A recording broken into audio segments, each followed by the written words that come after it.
mettre tes paroles dans Amen. Amen, amen. Amen. Béni soit Dieu. J'aurais voulu rester assis comme vous ce matin et écouter quelqu'un prêcher. Ce n'est pas n'importe quoi, frère et sœurs. En vérité que on se réjouit de la grâce que Dieu nous fait, de ce que Dieu nous a jugé digne de nous confier le ministère. Mais c'est pas évident. Les frères le savent mieux que moi. C'est pas évident. Donc j'ai écouté un peu le déroulement de la réunion. J'ai pas voulu en parler de ce que j'allais prêcher. Hier on s'est vu avec des frères. Je n'ai pas parlé du thème de mon message. Et ce matin, ça a été confirmé. On le verra après, la personne va se reconnaître. Est-ce que Dieu est roi? Amen. La Bible dit qu'il est le roi des rois. Amen. Et le Seigneur des seigneurs. Amen. Mais un roi, il est celui qui gouverne. Un roi, lorsqu'il donne des ordres, le peuple doit obéir. Amen. La Bible dit que par un seul regard, le roi dissipe tout mal. Et Jésus est roi dans son église. Amen. Normalement. Amen. Vous savez qu'Israël est un type de l'église. Et dans le temps des juges, il y a eu une période de 400 ans où cette mention va ressortir plusieurs fois dans ce livre-là. En ce temps-là, il n'y avait point de roi en Israël.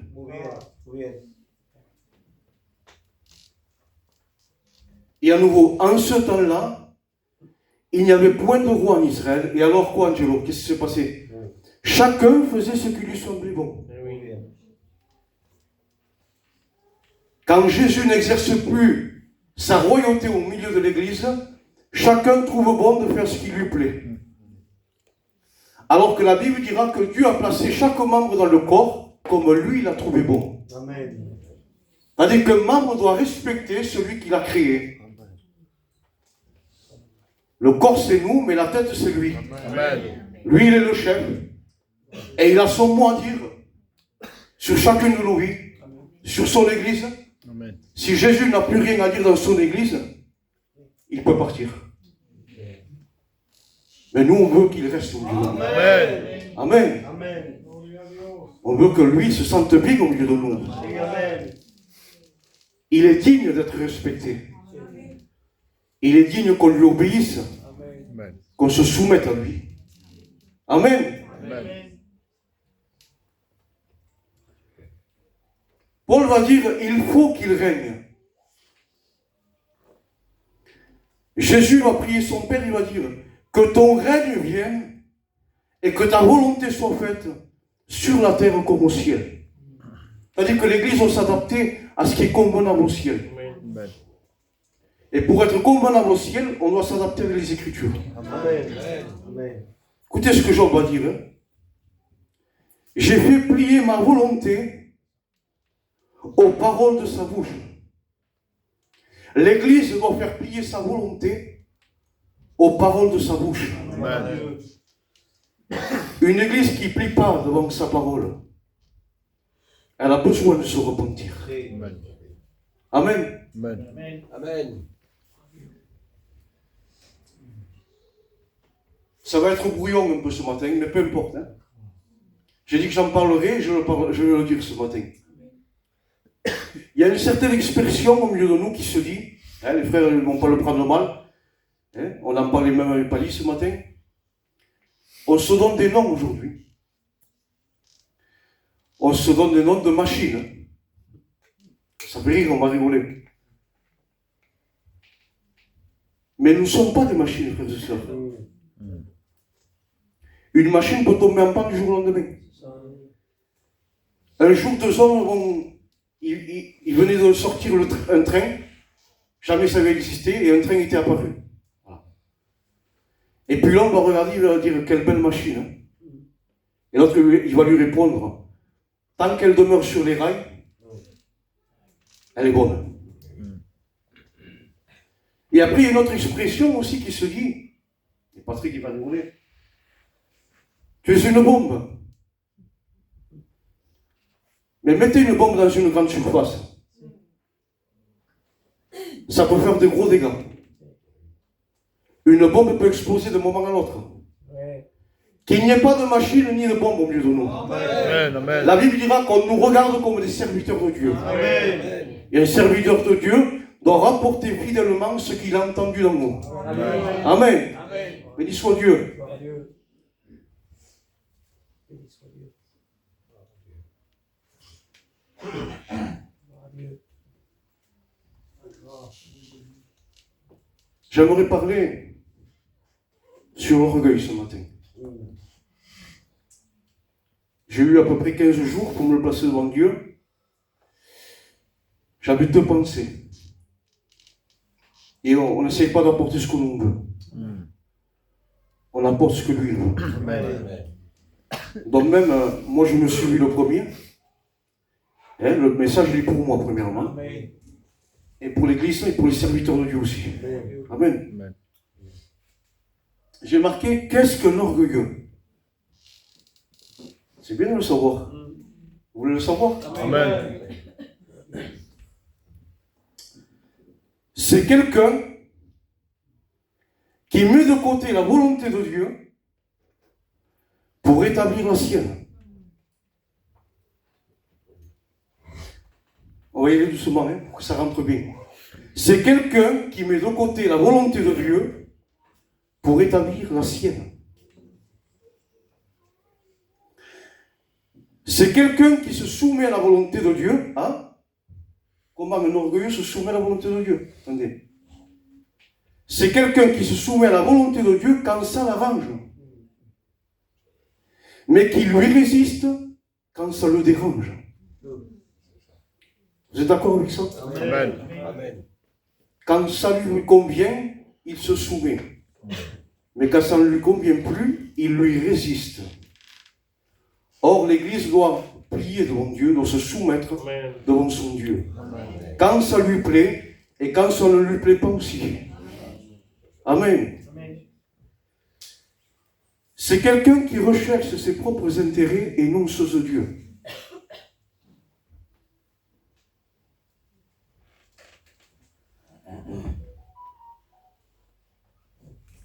C'est quelqu'un où tout est fait par lui.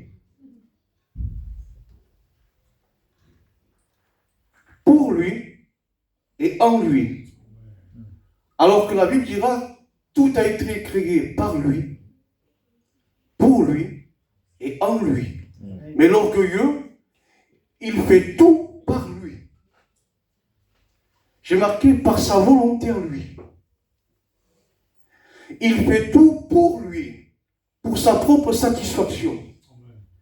Et il fait tout en lui, c'est-à-dire que les projets qui naissent dans son cœur ne naissent pas du cœur de Dieu, mais ils naissent de son cœur à lui. Or, nous voulons que nos projets naissent du cœur de Dieu. Amen. Et tout ce que nous faisons, la Bible dira, faites-le pour lui. Faites tout pour le Seigneur. Amen. C'est quelqu'un où tout doit passer par lui et non par les autres. Tant que les choses sont faites par nous, ça nous convient.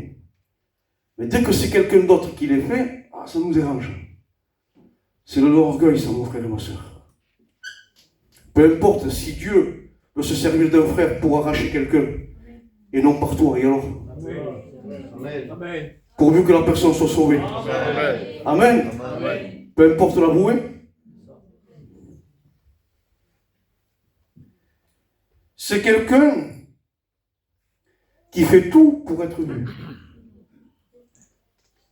Les pharisiens, ils faisaient toute leur action dans un but pour être vus. C'est de l'orgueil, ça aussi.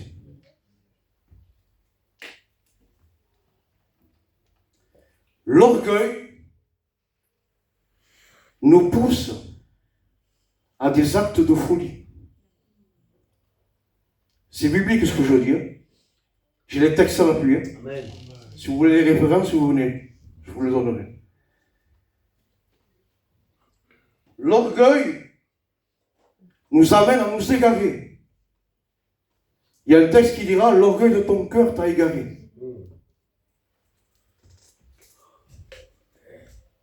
L'orgueil d'un homme l'abaisse.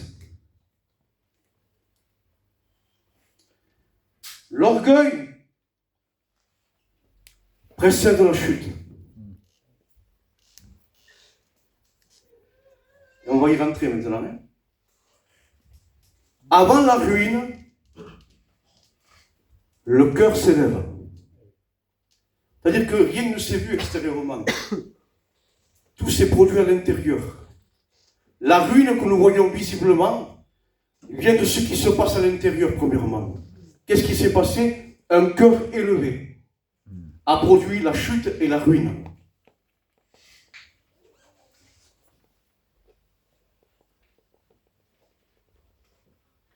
Il y a un témoignage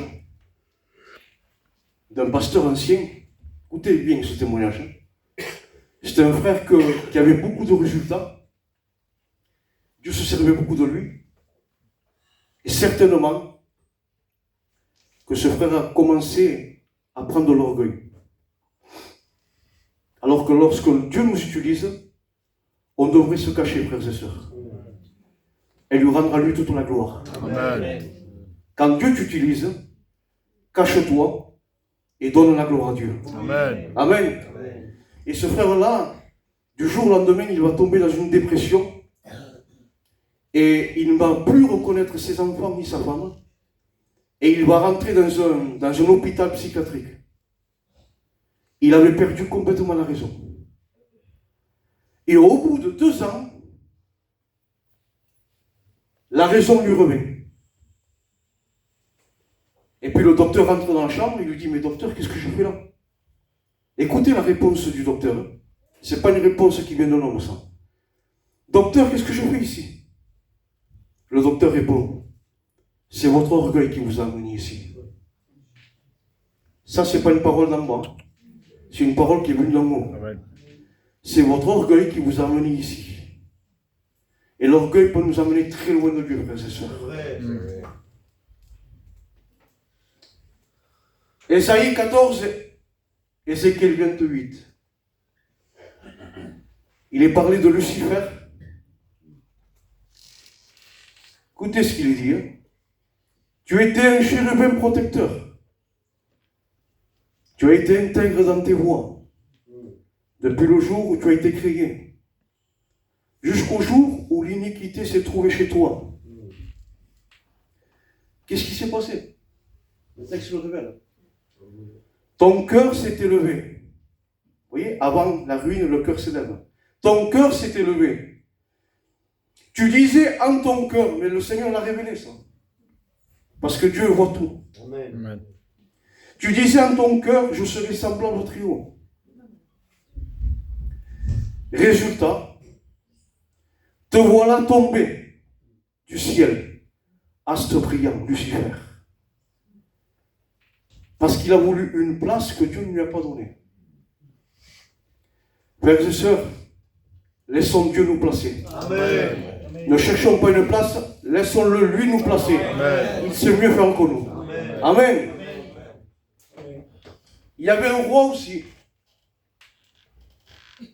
Le roi Osias. Il a bien démarré et il a très mal fini. La Bible dira qu'il vaut mieux la fin d'une chose que son commencement. On doit bien terminer, frères et sœurs. La ligne d'arrivée est près de nous. Amen. Le Seigneur revient bientôt. Amen. Ce n'est pas le moment de finir mal. De perdre la récompense qui nous attend pour des choses futiles, pour des choses vaines, pour des choses qui n'en valent pas le coup. La Bible dira que ce roi-là, il appliqua son cœur à rechercher Dieu. Et c'est beau, lorsque les serviteurs de Dieu, l'Église, s'appliquent à rechercher son Dieu. Amen. Regardez ce qu'il en découle, hein, lorsque Dieu trouve une Église ainsi. Et dans le temps où il recherche à Dieu, Dieu le fit prospérer. Dieu veut faire prospérer son Église. Mais il attend un cœur appliqué. Il attend de son Église une recherche, une application de cœur. Amen. Amen.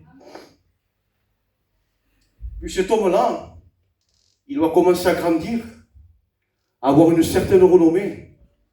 Il va commencer à se fabriquer des armes, à construire de grandes machines. Il en parle, le texte aussi. Et puis le texte dit, lorsqu'il fut puissant, écoutez bien à nouveau, combien nous avons besoin de garder nos cœurs dans l'humilité.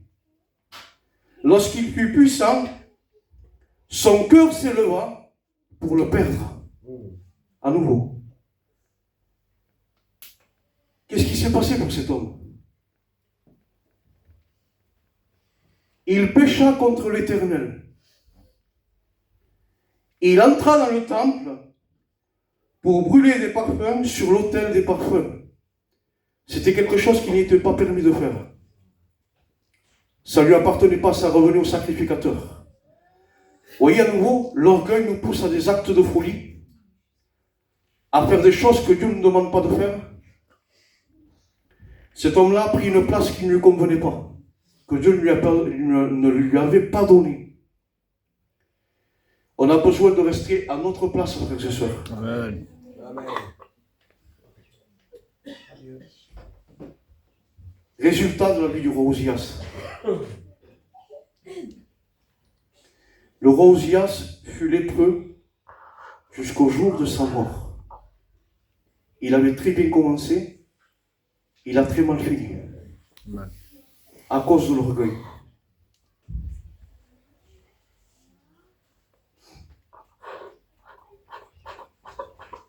L'orgueilleux sera humilié. Car il y a un jour pour l'Éternel contre tout homme orgueilleux. Il abaisse ce qui marche avec orgueil. Et là, il y a quelqu'un qui va se reconnaître. Parce que moi, j'ai rien dit ce matin, Seigneur, confirme, s'il te plaît. Si la pensée vient de toi.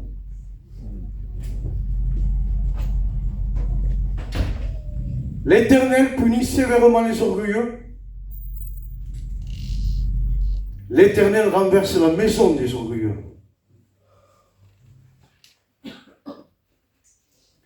Quand j'ai entendu ça ce matin, ça a rejoui mon cœur. Amen.